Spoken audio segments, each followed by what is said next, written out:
Excellent. Welcome to this week's show. Today we've got Peter, Ursula, hello, and myself, and we're going to be doing the top 10 songs on Kate Bush. Okay, the top 10 songs by Kate Bush. Can be album tracks, can be singles, whatever. So we're just going to discuss how we got into Kate Bush. Peter, would you like to go first? Yes, well, Wuthering Heights, really.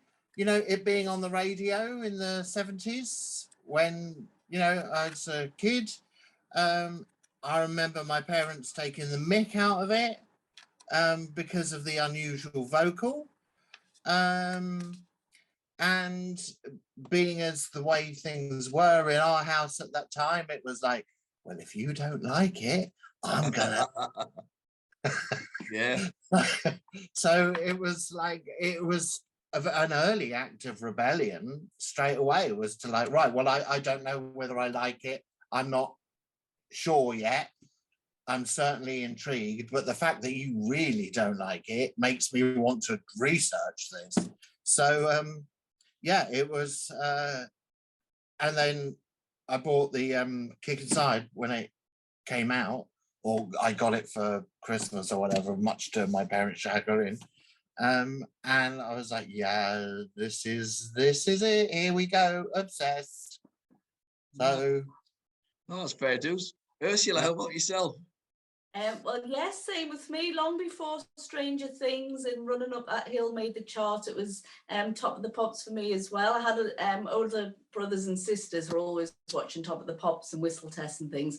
And I just remember springtime 1978, there was Blondie, ABBA and Kate Bush. I remember this lady. I don't remember her for being a genius and being a musical, genius at the time, but I just remember this lady with a high-pitched voice that got to #1 in the charts. I was only quite young, I was only about 7 or 8 at the time, and she was just this lady with a high-pitched voice singing this unusual song. And it wasn't until maybe Wow, the year after, when it came out, I realized there was this like sort of eerie, sort of unusual style to her.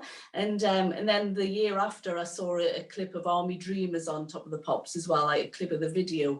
And I thought that, wow, this lady's really unusual, you know. She's like, you know, singing in the style of a dead ghost on one song, and now she's dressed up as a soldier boy on another one. And I just was getting more and more intrigued with her. And I think I just saved up enough pocket money to go to the nearest record store and buy I think Never Forever was the one that came out, Never Forever.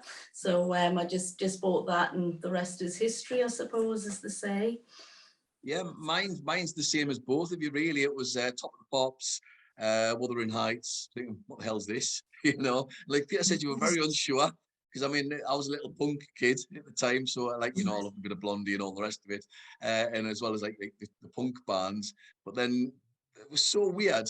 But the charts were so odd at the time. I mean, you could have a pop record, you could have a great disco song, you could have like the Bee Gees or ABBA, some of the great pop bands, and then you'd have something really weird, like you might have Pink Floyd in the charts or something. It was really diverse. It was so diverse, the charts were massively. And she was just like from like another planet. It was so different. And it took me a little bit longer to get into it. Again, same with you. It was probably Army Dreamers time when I sort of really got into it. It was that one. But although my dad had just bought the EP, the live EP. I remember my dad had that, and I remember playing that and thinking, oh, that's really good. So yeah, that was something that I did like as well, and thought was just so weird. So weird, but yeah, the weirder the better. The visuals as well. I mean, I can see the Wuthering Heights video in my head, and it just the dance, as we know, was important to her, but it was the first time that it seemed really like dance. Prior to that was like Pan's People on Top of the Pops, you know, which is just misogynistic rubbish. And suddenly it was like, oh my life, what is this? Oh, that's fair too. We'll come into the videos, I think, when we'll reference some of the songs, I suspect, because they were quite a big part, I think. Right, we're going to start with you, Peter, first of all, doing our top 10, and it was really hard picking songs, album tracks, whatever. They were really, really tough choices, and I've literally just changed my mind in the last 20 minutes. So what have you got in at number 10? Right. Well, before we start, I've got to do my little caveat. Go on then. Am I allowed? Because on Ariel, the iTunes version, the second half, Sky of Honey, was released as one track called an Yeah. End Sky of Honey. Go on, go for it. I'm allowed it. Yeah, go on. Right. In that case, that means it means I have to scrap Moments of Pleasure, Right. which would have been my number 10. So, Moments of Pleasure, you are out. I'm sorry. It's an amazing over to number 10, then being And Dream of Sheep. The whole of the Ninth Wave, where I haven't got all of it in here because I thought that was, I've tried to scatter across the albums a bit, and the 10 songs that I've chosen may not, could be different tomorrow. Same thing that we had with Roxy Music. Often your favorite Kate Bush song is the one you're currently listening to. So this is not an easy thing to do, but so I've tried to scatter them.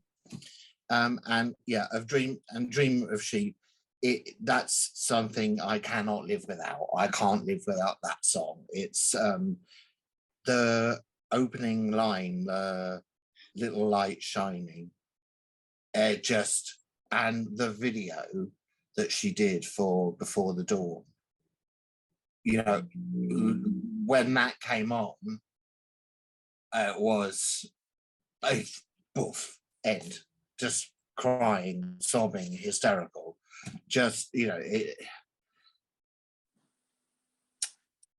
I think I was a bit, you're never quite sure in the Ninth Wave where you're at. What bit is where is she really? Because we know the whole thing is about drowning and freezing and etc. But it became much clearer at that point that this is A Dream of Sheep. It's she's losing consciousness, she's sinking beneath the waves, and yeah, just exquisite, just so incredibly beautiful, so incredibly moving, and that will be my number 10. Yeah, it's great. It was almost my number 10. I have to say as well, the Ninth Wave, it's very prog, isn't it? She's really very much a prog artist, which gets mentioned occasionally, but she really is. She's so out there. She's so out there. Ursula, what have you got at number 9? Number 10. 10, sorry. I was going to say, I think my choices are going to be very different to Peter's, listening to what he's saying, because I'm quite old school, Kate. I'm very into her early stuff, so I think mine are going to be very different. So number 10, I've got The Man with the Child in His Eyes, just because it was a very sort of beautiful yet simplistic song, and I understand she wrote it at the age of 13, which is quite remarkable in itself, because if you think of most like 13-year-olds, teenagers, you can barely get them out of bed, let alone write a sort of masterpiece like that at such an early age. And it's just got beautiful sort of string arrangements on it. It's a lovely sort of song, very, very sort of touching, and it's hard to believe a child, because she was a child when she wrote it, can come up with such a sort of mature song and lyrics, for that age. So that one is my number 10, The Man with the Child in His Eyes. It is magnificent. I will talk about it later. Right, my number 10, and I was really torn here. Like I was torn between the Go to Sleep song. I was jumbled up there. I was torn with Cloud Bursting. Hammer Horror was in till about 10 minutes ago, but I've gone with James and the Cold Gun, which I just love. It's about gunslingers, reference, it's got all these cowboy references about a woman who longs for him in a big brass bed. It's quite a comical image, but it's got tough guy lyrics as well, and about James who's selling his soul for a cold gun, which is quite romantic. A lot of the lyrics are quite romantic in an odd sort of way. I love the piano intro and then the guitars kick in. This is from the Kick Inside album. This is probably as rocky as she gets. It's probably a guitar rock. That and Hammer Horror, which was the other one, is probably as hard guitar wise as she gets. But I just love it. It's dead catchy. There's something about it, and it's one of them songs I play quite a lot. Actually, I've put it on a mix occasion. It comes on, you go, oh yeah, great! What an absolute top tune from a top album. So yeah, that's the sort of other side of Kate Bush, if you like, the side that doesn't come out very often, but is superb. Just shows you can do a lot. So that's my number 10. Peter, what have you got at number 9? I have got A Coral Room, because again, it's exquisitely beautiful. The whole of Ariel is a masterpiece, and this is my favorite song on The Sea of Honey. I know it's about losing, it's about loss and the act of losing, and the passing of time. And yeah, I'd lost a friend not that long before this album who was a massive Kate Bush. Of all of my friends, he was the one that was the Kate Bush obsessive. And when Ariel came out, it was quite complicated for me and some others, as we were like, we don't know that we can go down this route without him being there. And then, you know, The Coral Room was definitely the one that broke. Yeah, at the time, it was kind of the hardest to listen to. But then as you get, you know, into it and you become a bit more robust, the album became a bit more mine than a memory of him. Yeah, it's so beautiful and delicate, and the little brown jug, just like, you know, that she's got that aide de memoire, you know, it's just beautiful. Well said. It's a lovely way to remember somebody as well, isn't it? Certain, I mean, obviously songs represent people quite often, don't they? You know, whether it's past relationships or past friends, you know, and yeah, what a lovely way to remember someone. It's fabulous. I mean, I'm just going through my list here, and it's like, and it is a great album. I've been listening to it a lot recently, and it's really grown. So we'll come to home and do the albums. Ursula, what have you got into number 9? Well, number 9, a lot of fans don't like this song, but I do, and I think I like it for the reason that all the fans don't like it. So the one I've chose for number 9 is Coffee Home Ground from Lionheart, just because a lot of fans, they just think it's too quirky and too sort of you know, unusual, but that's what kind of drew me into Kate Bush, you know, just her unusual kind of quirkiness, and you know, there wasn't anyone, like Peter was saying, there wasn't anyone at the time, any woman at the time, that was sort of doing this kind of strange, kind of quirky sort of singing that she was doing. And I think probably the only person at the time was probably Lena Lovitch, who was quite out there and unusual. But Coffee Home Ground, I just think it's a great song. It's got that theatrical feel to it, and it's very sort of just something about it. I love the way she sings it, and just you know, that sort of circus theatrical sort of feel about it. It's just really good. But I do know a lot of Kate fans don't like it, but I think it's great. So that's why I've put it at number 9. Yeah, Lena Lovitch is a great reference as well, I have to say. Yes, yeah. I played Lucky Numbers in the kitchen the other day, and one of my kids just looked at us and said, what the hell's that? Great song. It was out about the same time as Kate Bush as well. Yeah, definitely. What a good choice, though. You've done a great choice there. Right, my number 9. Well, this is the one again. It's one that some don't like at all. I just think it's humorous, and I've gone with Babushka. Which is a bonkers song about a woman sending letters to her husband pretending to be somebody else. and he meets her and he says, oh, you remind me of my wife before everything went wrong, sort of thing. And it always reminds me, I'm pretty sure that later on, about a year later, Coronation Street nicked the story where Jack Duckworth had previously met Bette Lynch. Yes. And in disguise, and then he went up on another blind date at the Rover's Return, and Vera Duckworth was in disguise as this other woman, and then turned Carolyn around with a wig Monroe. and met Jack. It was fabulous, and it Yeah. reminds me of this story. Just a crazy, stupid story, very funny. The music though is unbelievable. The fretless bass is fantastic, and the affected piano is great. And of course, the video we were mentioning earlier on. I mean, she had next to nothing on. And when you were like a young teenage boy, she was absolutely beautiful. And so yeah, that had quite an influence at the time as well. So Babushka is just a great song. It's just one of them big sing-along songs when it comes on, you know, you think, oh, it's a great one. It's bonkers lyrics. It's a stupid story, but it's a great song. So that's my number 9, Babushka. Right, Peter, what have you got at number 8? Right, number 8, I've got Misty, which really I'm putting in as a representation of the whole of 50 Words for Snow, which it's hard to pick a track off that album because do you just listen to that at certain times of the year though? Because I can only listen to it during the winter. I have a ritual of listening to it on Christmas Day. You really? Alone on my balcony. Yeah, I absolutely have a ritual for it. I have quite a ritual for the whole album. This album stands apart from other Kate Bush for me. It doesn't feel like anything else she's done. Some people say, oh, it feels a bit like Ariel. I'm like, no, this to me feels like late Talk. You know, the Laughing Stock, Spirit of Eden. It's that post-rock. It's like Kate Bush's post-rock album. It's so incredible. And the idea of having a one-night stand with a snowman. I'm like, well, why not?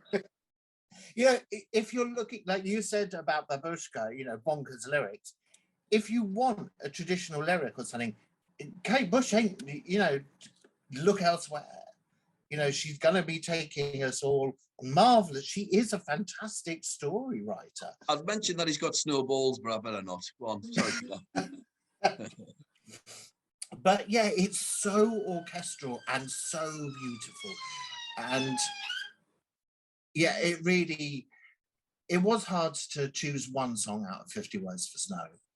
But I knew I had to represent it somehow. And it's like, actually, yeah, Misty would be the one, especially as there is a video to it, and that's really cute snowman thing. And then, you know, she wakes up and the bed's wet and he's gone. just brilliant. Bonkers and brilliant.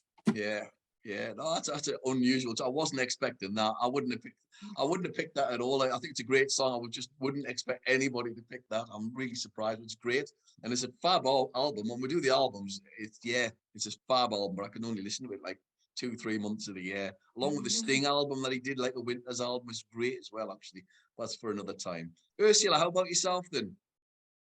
Right, for number 8, I've put Cloud Busting, just because I mean, like I say, I'm very old school, Kate, and I thought, well, I've got to choose one of her later ones, and Cloud Busting, I think, was definitely the best single from Hounds of Love. I think, you know, it's a really great track, the way it sort of builds with the steam engine sound sort of chugging along, and just a lovely song. And I think the video was very well done that she did, with, it was Donald Sutherland, I think, wasn't it, in the video. And I just think it's a really sort of sad video, but a great song, and I love the way it builds and builds. It's just a great Kate Bush track, really, and that's all I have to say about it. No, fair enough. That's a great choice. Well, I've gone with another track off that same album, and I've gone with the hit "Running Up That Hill." I didn't actually have it in until yesterday, and then I put it in because I just thought, part of me wants to say no because it's so popular now, but it is a great song. But a man and woman swapping places. It originally called "A Deal with God," wasn't it? But the Americans were, EMI was scared the American audience wouldn't like that title, so they dropped it. And of course, it's gone on to be an enormous hit. And it's odd because my kids there, they don't like Kate Bush's voice per se. They hate Wuthering Heights when I ever put it on. and they love running up that hill. So go figure that one out. And it's because obviously of the TV show that's you know, it's Stranger Things has really sort of made her really in vogue again, which is great. I think is a great thing. And apparently she's raking it in, which Yes. good for her. Deserves every penny. It is a really great, catchy song. It probably would have been much higher on my list had it not been such a big hit recently. And it's just one of them that it's just plummeted just because I'm sick of bloody hearing it. But it is a great song. It is a fab song. So that's my number 8. Peter, what have you got at number 7? I have got Watching You Without Me. And again, it's you know, part of the Ninth Wave.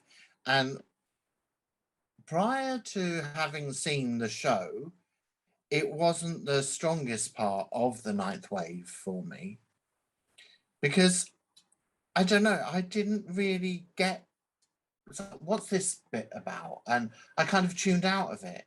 And then when I actually understood what it was about, and I was discussing this with a friend yesterday, saying I'm doing this top 10 and Watching You Without Me, and both of us instantly welled up, because you know, the thought of drowning and projecting yourself back to the home and seeing your family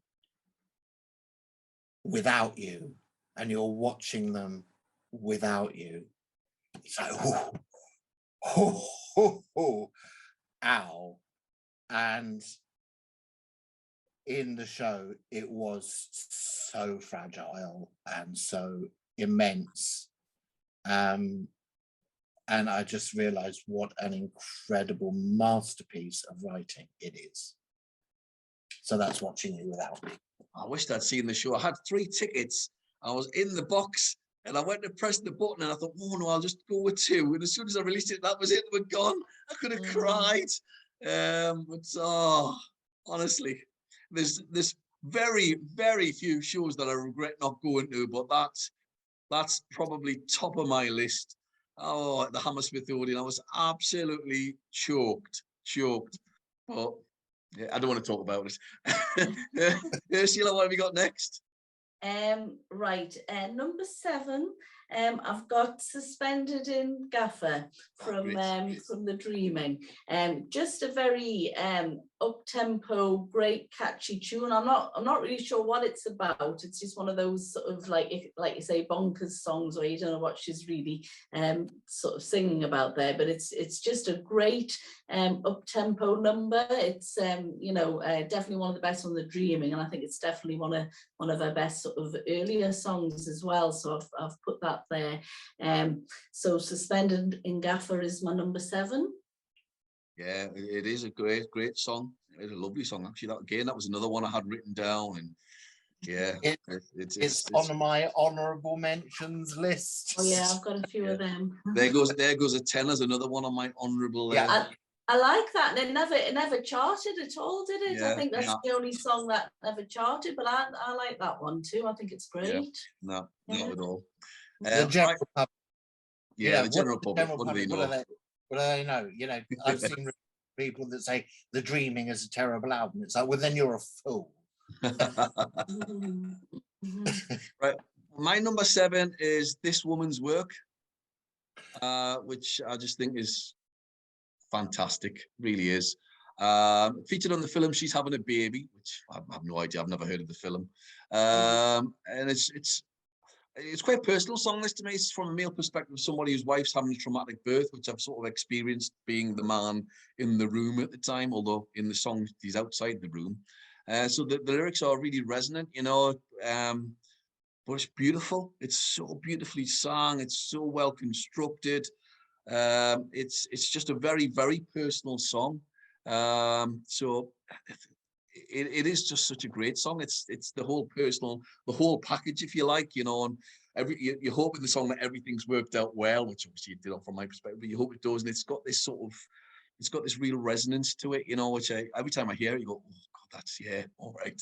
I can sort of understand that. And it's fab. What a fabulous tune. What a fabulous tune. So that's my selection. So yeah, what a great song though. What a great song. Peter, how about yourself? My next one is Man with a Child in His Eyes, because I'm not sure if it was technically released after Wuthering Heights, but it came into my consciousness after Wuthering Heights, and she uses that signature, quite shocking vocal at the time, and it just was so incredibly fragile and beautiful, and it is such a simple love song.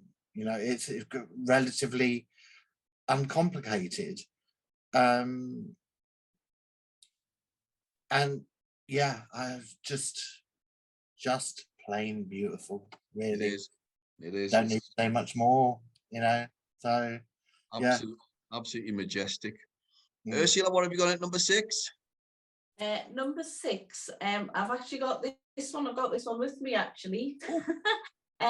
This is, I know it's not Christmas time or anywhere near Christmas yet, but December Will Be Magic Again, I think, is a great Kate song, and it's often overlooked because obviously it wasn't on any of her albums, and you don't even hear it at Christmas time much, really. It's on 1 or 2 compilation albums, and that's about it. But it's one of those songs. I think it's really good. It does sound very magical. It's funny the title's got magic in it because it has got that magical feel to it. And I just think it's a lovely song, which just isn't very often heard of. And I think it's a really pretty tune. And I just think her early songs were so sort of outstanding because she was so young when she wrote them, and that is another one that I find is outstanding. So that is my number 6, and I love the cover as well. I think it's a lovely cover for a single. What a great song though. It's on my Christmas mix, which is always Yes. the position when you've had Slade come on and then Kate Bush comes on. So Yes. it's quite a contrast. I know, yeah, it's funny that they've started adding it to the compilations because it never used to be on the compilations, did it? I think George Michael did a lovely version of it as well once, so yeah, it's definitely out there. Yes. Fabulous song. Right, my number 6 is Breathing.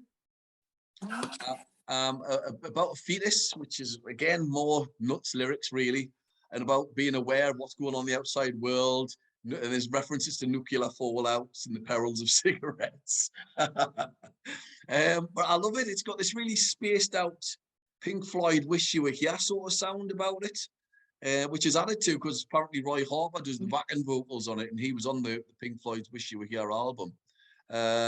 I love it. It's just really spaced and slow. It's like everything's in slow motion.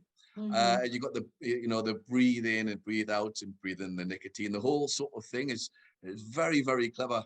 And again, I didn't know she was singing nicotine for years. The lyrics are so hard to decipher at times. You think, what you singing? What you singing? You have to sort of go and check them out. It's very difficult at times to figure it out, but lovely song. It's got a real beautiful feel to it, slow and just really elegant about a really serious subject matter. And she wrote really serious songs, which people often overlook. Yes, she was left field and really wrote zany stuff and very prog-based stuff at times. But then she'd also do something very, very political, but not make it really obvious either, with the odd exception, which might get mentioned later on. But fab. So that's my song there. Peter, what have you got next? My next this was a really tough choice between Kashka from Baghdad, a political song, which blew my mind because it was, lives in sin with another man. I'm like, oh yes, hello. So it's choice between that and Coffee Home Ground. And as much as I wanted to vote for Kashka, I went for Coffee Home Ground. And I was surprised to hear you say that many people don't like it. I mean, there's a fan site called Coffee Home Ground. There's a fanzine. I've just whenever I've noticed people talking about Kate songs, they often say, "Oh, Coffee Home Ground." They dislike that one, and they seem to dislike Lionheart. And I just think that they both get bad press. How And can you dislike Lionheart? It's I know, absolutely fantastic. I know that's what I was thinking, but the people, I must know some funny fans. I think that's what it must Oh, be. you're right. I've seen the comments about Lionheart as well, and I just don't understand it. So, No. I just think that Coffee Home Ground, it's such a hilarious story about somebody being murdered. It's very much in the Mac the Knife style, that very sort of Brechtian kind of thing, and I one of my next tattoos will be Hemlock on Xerox. I am definitely having Hemlock on Xerox tattooed somewhere, because I just think, yeah, absolutely brilliant. It makes one of her few songs that really makes me laugh. But like, I know every lyric to it, even though they're quite obscure. It popped into my head so many times whenever anybody says coffee. Does anyone want coffee? I'm thinking belladonna. So yeah, Coffee Home Ground. That's brilliant. Yeah, Brilliant. Ursula, what have you got it now at number 5? Number 5, well, I've got What's Behind Your Head there. I've got Army Dreamers. I just think it's one of the first songs that got me sort of into her, because I went out and bought Never Forever once I heard it and saw it on the television. And it's such a sort of it starts off very pleasant. It's like a pleasant sort of like waltzy kind of feel to it, but then when she starts singing, you notice that the lyrics are very dark and deep, because she's singing about this soldier boy who's been killed, and it's like an anti-war song. So it starts off quite sort of pleasant, like a little sort of little pleasant number, and then you realize as she gets into it, it's a lot darker and a lot deeper. And I just think it's great. It's like guitar based rather than piano based, because a lot of her songs are piano based, but it's on the guitar. And just great video, great song. It just I think it's definitely one of her best singles. And again, like December Will Be Magic again, it's something that's not often mentioned with Kate Bush. They mention the obvious songs and the obvious singles, but Army Dreamers often gets overlooked. So I think that's one of her better ones. No, you're right as well. And the videos, she's beautiful in the video again. I might keep saying that. Yes. But also, it almost, to me, I almost seen it as an accompanying piece to Games Without Frontiers. Yes. As a song, I think obviously the Gabriel and her, there are clear sort of links in terms of them. Yes, them twice together. But there are clear links of them both being out there type artists, yes. And take chances, being so unique. And Games Without Frontiers and that are both exceptional songs. They both came out that year, didn't they? They both came out in 1980. Yeah, that's right.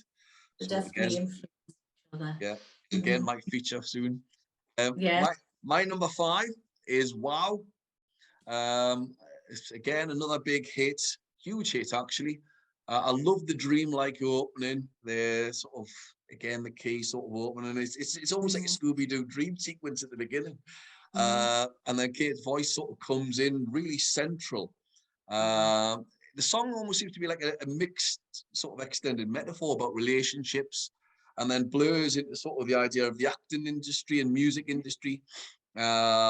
It's again lovely lyrics actually. Big chorus, of course. The chorus is enormous. Really catchy. Even if you don't know the rest of the song, we all know the sort of chorus.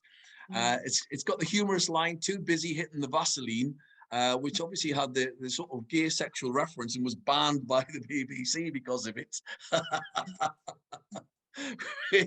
which makes you like it even more as a song.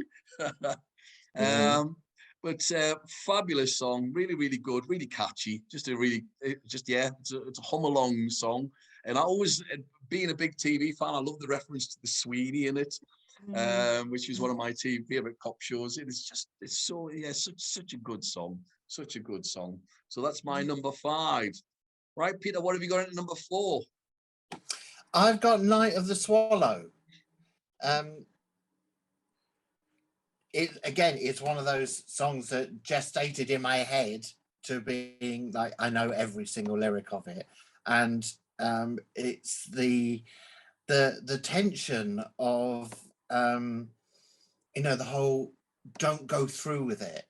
You know, when she doesn't want him to go fly to wherever he's flying, and is clearly terrified that this person isn't coming back, and just she uses her voice in an even more unusual way through it. The music is quite unusual. The pace, you know, goes up and down all over the shop. But to me, it's just, yeah, it's just absolutely perfect. Yeah, I can't really say anything more about it than that. Yeah, we've got Oh, really yeah, quite Night diverse Swallow. choices here, haven't we? Some real mix of songs, which is great, you know. It's very good. Ursula, what have you got in next? Well, number 4, this is probably the latest Kate Bush song that I've put in, and I think it's really good. It's Rocket's Tale from Sensual World. I just think it's a wonderful sort of rocky number that she did. It starts off quite choral with the Bulgaria chorus singing, and you think it's going to be quite a mellow song, and then all of a sudden the guitars and the bass and the drums start up, and it's really sort of great sort of rocky number, probably one of her rockiest I think she's done. And you were talking about a live show before. I really would have loved to have seen her do Rocket's Tale live. I think it would have been like, you know, so it would have sounded amazing, because I think when she did King of the Mountain live, that sounded really good, because she had a great band behind her, and that really lifted up the song. And I think Rocket's Tale would have been another one, but obviously, you know, she couldn't fit everything into a live show. But I just think it's a real sort of uplifting, really rocky, gritty sort of tune. It's definitely one of her best from one of her later albums anyway. I think it's a really good song, and I put it at number 4. Yeah, so there you go. Good choice as well. King of the Mountain, also a great song. Yes. Yeah, interesting. Right. Well, I've gone mega popular here, like I have to say. I've gone Hounds of Love, which I really love it. I think it's just a great pop song. I love the catchy ooh ooh ooh oohs bit. I think it's really good. I love the intro. It's in the trees. It's coming from the film Night of the Demon, which I'd never heard of. I just think that's very funny. I love the drums again. One thing's not mentioned enough about the band are really good. The drums on this album are really well, that and obviously Dreaming in particular are superb. But the drummer's excellent. A bit like Budgie out of Susie and the Banshees. Actually, he's a really good drummer. And the drums carry the song in many respects. On this one, it's just very catchy pop song. I think the Future Heads covered it as well, didn't they? Not a bad version, actually. Yes. Not bad, not great, but not bad. But the Kate Bush song itself is absolutely superb. I just love it. I think it's a really catchy song. It doesn't get played anywhere near as much as some of the other ones, though, which I don't understand why. It's because it's an upbeat song as well. So I would expect to hear it more, but never do. So there we have it. Right, well, on to the big 3 then, Peter. What have you got at number 3? Number 3, I have Hello Earth. Oh, that's good. Because I mean, it's just incredible, just so beautiful. Again, it's part of the Ninth Wave, and it's right as she is. It comes just before the rescue, but she doesn't know she's being rescued. This is, you know, she's disconnected by this point, and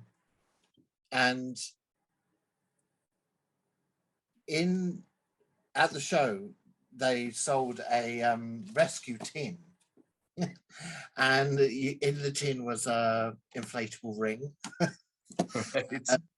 and other stuff about, you know, for being rescued at sea. And one of the things was a torch that said on it, little light shining. And when you pressed it, it shone a blue circle on the wall that says hello Earth.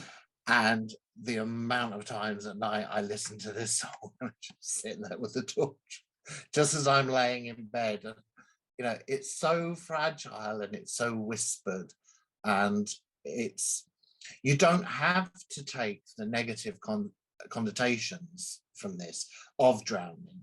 It can just be, you know, I'm looking out over the stars, imagining the world and slipping into unconsciousness. It doesn't have to be dark. So it can be extremely, you know, beautiful. And it really just is. I think it's one of her most beautiful songs.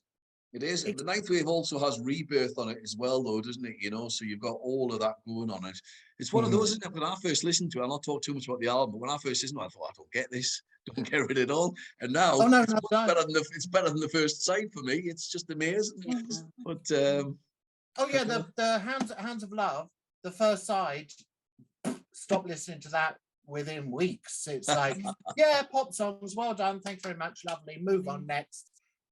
Ninth Wave, frigging masterpiece. yeah, So, the whole package is great. But we'll come to it when we do the albums. Ursula, what have you got at number 3? Number 3, I've got Wow as well. Well, not as well, but as well, because I know we had it earlier on. I just think it's a wonderfully atmospheric song. It's very sort of eerie, quite sort of creepy, but it just sounds wonderful. And like you were saying before, that sort of prog, sort of Pink Floyd kind of flavour. You can imagine it being on a prog album somewhere. It's got that great sort of atmosphere to it.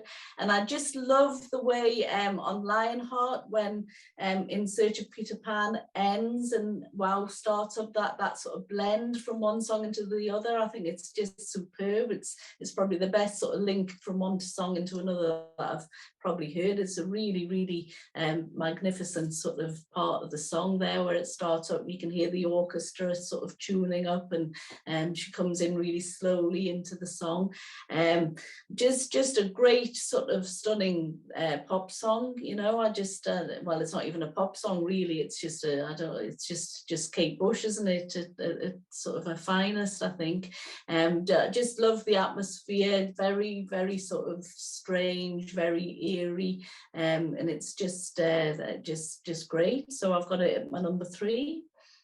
I think you're right as well. What makes us so exceptional is, like the great artists like Bowie and Gabriel and all that, you can't categorize her. No, you know, as you rightly said, it's just Kate Bush, which is exactly the answer.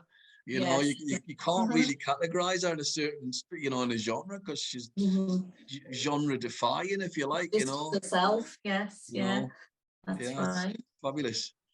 My Right. number 3 is Army Dreamers, which you had on before there. Again, about the loss of a son during a war scenario. It's a really sad, moving song. It's got that waltz feel to it, lovely rhythm.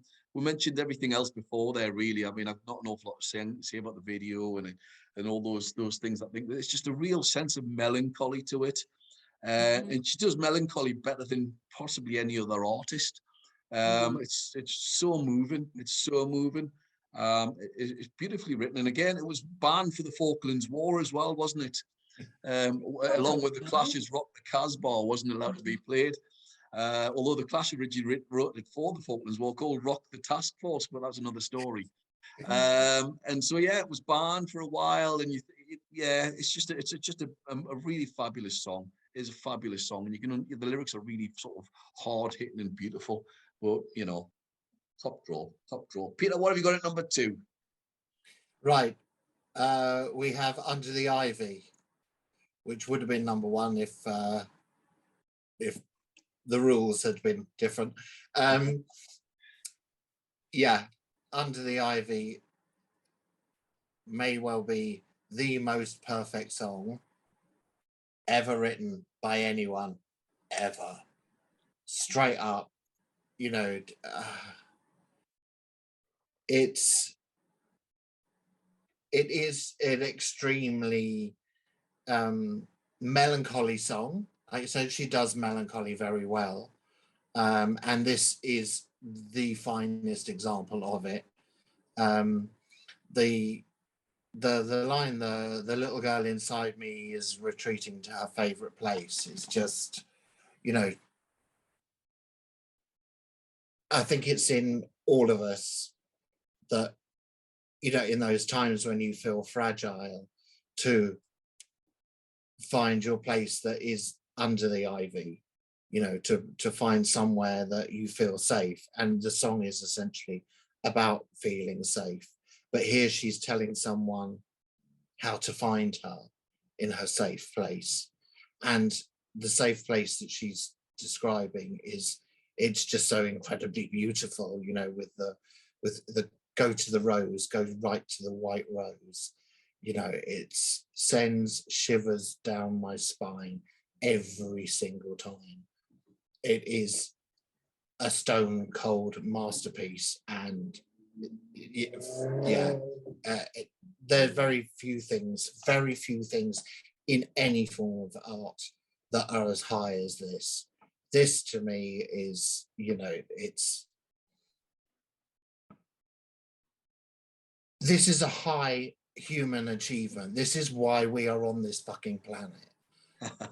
To do stuff like this. This makes everything worthwhile. When someone can create something so incredibly beautiful, it takes away from some of the damage that humanity has done. You think, what is the point? So, because it's so easy to get lost in what is the point of humanity. We destroy the planet, we hate one another, etc. And then you go to this and you realize we do have a purpose, we do have a point, and it is this level of beauty that is rare. And that's it. Under the eye. Fabulous. Another masterpiece though. Ursula, what have you got at number 2? Well, I've got this one. Can you hear that? That's it, yeah. Yes. I had to put Wuthering Heights in the top 3 because I think it's sort of, well, it was an outstanding record at the time, you know, no one had done anything like it. And also just because she was about, what was she, 17, 18, 19 when she wrote it? I mean, for someone to write a song like that, which was an extraordinary song, yes, yeah, and it was just so unusual and so different. And apparently she wrote it on her birthday, the same day as Emily Bronte's birthday, who was the author of Wuthering Heights. So I think all the sort of planets were aligned, and you know, something must have been out there happening to make that song work for her, you know. I must admit I like the original version and not the remake that she did on the whole horrible, song. the remix, isn't it? Yeah, that 80s sound to it. Well, it just should change the vocal as well, and I think it's the vocal that is the hook of the song, you know. I think you know, the vocal, if she didn't have that sort of high-pitched kind of, you know, banshee kind of singing on it, it wouldn't have sort of made the song half as interesting. So I think that original version that came out in 1978 is definitely the version that people should be listening to. But like I say, it's just an outstanding song for someone so young to sort of come up with it. And I'm just glad it was the first song that we all know her for, because I think if she brought out another song, I think the record company wanted to bring out James and the Coal Gun or one of the other songs, and I don't think it would have had the same impact, even though, you know, they're good songs on the album. I don't think. I think she was right to say that Wuthering Heights should be the one that comes out, because that was the one that, you know, did sort of, like, you know, make it for her and made a name for her. So I think you know, she did well sort of digging her heels in and saying Wuthering Heights should be the one that is released. So I think purely for the fact that, you know, it's just an outstanding song, it's got to be number 2 in my list. Right, okay, that's interesting. Well, my number 2, well, was my number 1, but I've switched it. So when I was 13, I was into girls and Newcastle United. However, Kate Bush was busy writing The Man with the Child in His Eyes, which I can't get my head around it. How can you write such an incredible song at 13? Yes. It's absolutely unbelievable. To write, for me, possibly the greatest love song that I can think of. It's such moving lyrics. They really are moving lyrics. And as a man, like most men have got that sort of childish element to them. I think the minute you lose the inner child in you, you might as well give up. And she sort of captures it beautifully in the lyrics at 13. I can't get my head round that at all. It's one of them songs that can make me cry very easily. But as soon as I hear the lyrics, you start to well up. It's so powerful, so emotive, so beautifully sung. Everything about it is absolutely perfect. There's not a thing that I could say, maybe he could have done this, could have done that. It literally is a perfect song. And as I say, I just get astounded every time I hear it. And as equally astounded that she was 13 to write such a song with such worldly knowledge about men in terms of them having this childish element to them. And yes, it's a love song as well, but it's also captures that whole thing, you know, the whole entity of growing up and you still have that inner child. And that's my meaning anyway. That means that to me, you know. I just find it incredible. I do. It's one of my favorite ever songs. I think she is a fiercely intelligent woman, and she's clearly been. I think she even said, you know, she'd been reading Freud, and it was that kind of, you know, it was that inspiration that really brought this to her, about how some women look for the father figure and how some men look for a certain fragility, you know, that sort of thing, and it just makes it all perfect. Yeah, it is. It's literally a perfect song. So there you go. That's my number 2. Was 1, but I've gone with 2. Peter, what have you got at number 1? Right. Well, it would have been Under the Ivy, but because I've been allowed an honey, a cheat, but go on. Yeah, we'll go with it. Technically a cheat, and yeah, it is Endless Sky of Honey. And the reason that I've sort of pushed for it is because I will not put that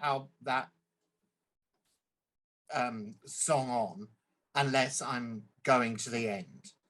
I'm never just like, oh, pop that on, ha ha ha, you know, listen to a couple of tracks of it.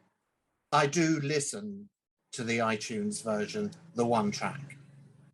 That's the way I have to hear it. And to me, it is one song. And it came at a point that was, I mean, I'd had the Ariel album for a while and listened to it, and it was strange and weird, and I knew it was going to take time to get used to. But yeah, it really came into focus for me when I went through a period where I was very unwell.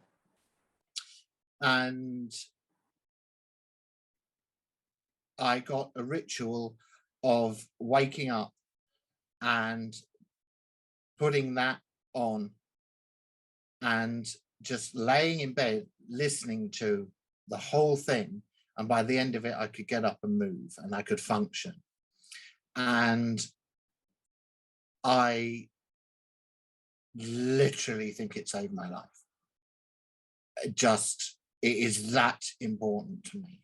And it has made her that important to me. She is one of those artists. There are very few artists we all have opinions.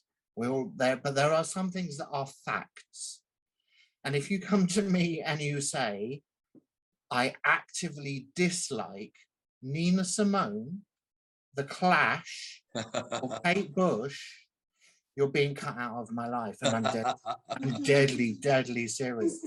I mean, if people say, oh, I don't really listen to the Clash, or oh no, Nina Simone's not my bag, fine. But if you tell me that you actively dislike the Clash, Nina Simone, Kate Bush, you have to go. And that, I think, really, it was Endless Sky of Honey that really finally pushed her to that level for me. That it's like, this woman is a mythical creature. She's not of this earth. It's just, and when they're live, I mean, live, it was everything I had hoped for. And the extra track that was put with Bertie in improved it for me. I know a lot of people were like, oh, that's a bit pointless, but like, to visualize this piece of music that I was so ridiculously obsessed with was heaven for me. And yeah, that's why I ended up going to the live show a few times by just going down there and begging and I blagged and blagged, and yeah, incredible. So Endless Sky of Honey, just, it saved my life. And no, that's great. Music does that. Music does that. But you're right, Nina Simone though. Sunday morning listening for me, Nina Simone or Aretha. It's normally one of the two. So there you have it. Ursula, great choice there. What's your number one then? Okay, my number one is this one here, if you recognise the cover. I do. Sat in Your Lap. I think it's a really great, uplifting, manic. It's sort of mad. It's just a wonderful, wonderful track that after the first few seconds of it, you're immediately hooked into the song. I just love the way she sings it. She's manic. I love the you know, the sort of drums to it. I love the you know, the sound, just everything about it. It really stands out compared to all of her other hits. I think, you know, all of her other hits, you know, they're quite sort of mellow, and some of them are a bit sort of you know, some can be more sort of unusual than others, and some can be sort of, you know, this, that or the other, but Sat in Your Lap just stands out alone. I think there's no other song like it, I think, that she's ever produced. It's just a really, really good song, and I don't know if there's much more I can say about it, apart from the B-side is good as well. If you've got the B-side, it's Lord of the Reedy River. That's a really nice song, and it's complete contrast to the A-side. But I just think Sat in Your Lap, it's just such an outrageous sort of up tempo, you know, it's totally different to everything else she's done, I think, either before or afterwards. And I mean, she's produced a lot of good songs, as we all know, but that one just stands out alone. So that's my number one. Well, my number one is Sat in Your Lap. Oh, great. There you go. So yeah, all of that, I think it's an incredible song. I think it's the best song Susie and the Banshees didn't do. Yeah. Yeah. Because the drumming is so much like Budgie, it's unbelievable. yeah, Yeah. It's the drums are all over the place. The song has got that real crazy nuts feel to it in terms of our vocals. Our phrasing is tremendous. I've just written rhythmically brilliant with an avant-garde feel, a la Peter Gabriel as well. Again, linking back to Gabriel a little bit. Apparently was influenced off going to see a Stevie Wonder gig, which is odd. Yes, I've heard that as well. You can't quite hear it, like. But as a song, I was torn between this and The Man with the Trail in His Eyes, and I went with this just because it's got something about it that I just think it's incredible. I just love the whole, like you say, the groove of it. It's so out there. She's done nothing like this since or before. It could easily be on, like, as you say, on a Susie album or magazine or any of those bands. Could it be easily be on any of those? It's got something really energetic and powerful about it, and the lyrics all about aspiring to get knowledge, but people who are too lazy to do so. Again, I think it's a great message. You know, it's like, get off your backside, basically, and do something about it. Yes. It's got that punk ethos to it, really, you know. Yeah. The future, if the future heads had covered that, that would have been a thumbs up from me. Yeah, But- they'd have still done a crap version of it though, wouldn't they, you know? But to me, it's more. There's more room. Yeah. For it to be interpreted in the way that they did Hounds of Love. I never wanted to hear Hounds of Love the way they did it. It's like, yeah. So yeah, I just think they would have done a good version of that. So there we go. Sat in your lap. That's my and Ursula's number one there. It's an incredible song.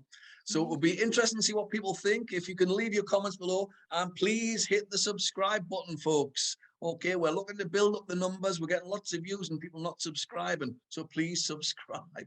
Okay, until the next time, take care and look after yourselves. Thank you very much. Bye-bye. Bye. See you,